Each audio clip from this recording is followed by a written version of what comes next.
আজকে আমি অনুষ্ঠান বাড়ি পাবদা মাছের রেসিপিটা বাড়িতে কিভাবে কত সহজে বানানো যায় সেটা দেখে নিন। মাছটা ম্যারিনেট করতে হবে, পরিমাণ মতন তেল, হলুদ আর লবণ দিয়ে ম্যারিনেটটা করে নিতে হবে। মাছটা একটা মিক্সচার নিতে হবে, একটু পেস্ট করে নিতে হবে। মিক্সচারের মধ্যে পোস্ত, সর্ষে, শুকনো লঙ্কা, আদা, কাঁচা লঙ্কা দিয়ে একটু পেস্ট করে নিতে হবে। গরম ফ্রাই প্যানের উপরে সর্ষের তেল দিয়ে মাছটাকে ভালো করে ভেজে নিতে হবে। কড়াই নিতে হবে, কড়াইয়ের উপরে সর্ষের তেল আর কালো জিরে দিয়ে একটু ভেজে নিতে। ভাজা হয়ে গেলে টমেটো পেস্টটা দিয়ে দিতে হবে।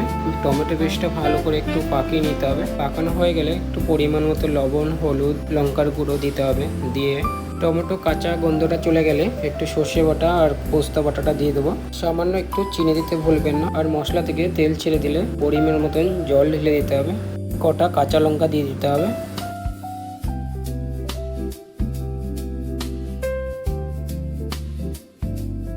মাছগুলো দেওয়ার পরে ভালো করে ফুটিয়ে নিতে হবে। তরকারির উপর থেকে একটু সর্ষের তেল দিয়ে দিতে হবে আর ধনে পাতা দিয়ে আমার অনুষ্ঠান বাড়ি পাবদা মাছের আমার রেডি হয়ে গেছে। সবাই দেখতে থাকো।